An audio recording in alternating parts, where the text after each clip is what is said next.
Good morning, it's 3:47 a.m. I'm Joanna Peregrine and welcome to Birds Behaving Badly. A jewel of South Wales, Swansea is famous for its rugged beauty and culture. Also known as the heroin capital of the UK, it's currently being plagued by a menacing foe. Seagulls, massive birds of prey that are 6 foot tall and 2 metres wide. These creatures stalk their prey with sharp teeth and claws. But it's their ability to breathe fire that is most dangerous of all.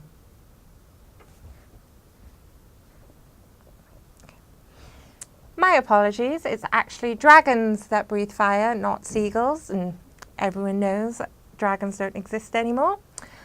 We'll go on location now with Robin, our reporter, who has the full seagull story. Hi, this is Robin Heron from Swansea Town Centre. A little bit drunk, but just wanted to report on some seagulls today. Ask some people what they think about them. Seagulls, known by their Latin name of Larus argentatus, which directly translates to winged poop demon, are scavenger birds known for their propensity for violent criminal behaviour such as arson, extortion and jaywalking. Originally native to forests, species moved towards urban areas in the 1940s as an increased throwaway culture encouraged their move. Gulls have caused such a nuisance to the public that former Prime Minister David Cameron and former Chancellor George Osborne have weighed in on the issue. But we want to know what you've got to say. Chavs and seagulls. I mean, I've had numerous sandwiches and burgers stolen off me. Hello everybody and welcome back. I'm sorry Robin can't join us at the moment because she's got personal issues, but we're here at Singleton campus, home to 15,000 students who each are outnumbered 10 to 1 by menacing seagulls. I bought some food. I'd gone outside to sit on a little concrete area, just raised up, and as soon as I pulled my sandwich out of the packet, a seagull landed about 2 feet away from me.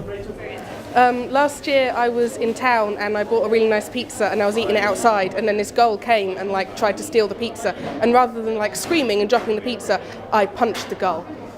In town, I had a seagull try and steal my McMuffin out of my hand. They're a different breed here. They're like another level of confidence. Yeah. Even the ones just by Fulton are horrible.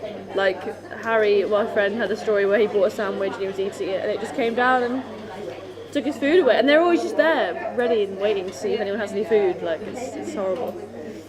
We were all lined up the entire year watching these ducks while someone was giving a talk about. All of a sudden, a giant seagull comes down, this huge bird, one of the biggest I've ever seen, and it literally picks up one of the ducklings in its mouth, starts to swallow it whole, and then just takes off, really massively takes off, flapping its wings super loud. And it was a duck sanctuary, that's the point. It's supposed to be a safe place for ducks, and it wasn't. And everyone's like, oh my goodness, did that just happen? Did we just witness a seagull eat a little duckling whole? But we did, and no one could stop it.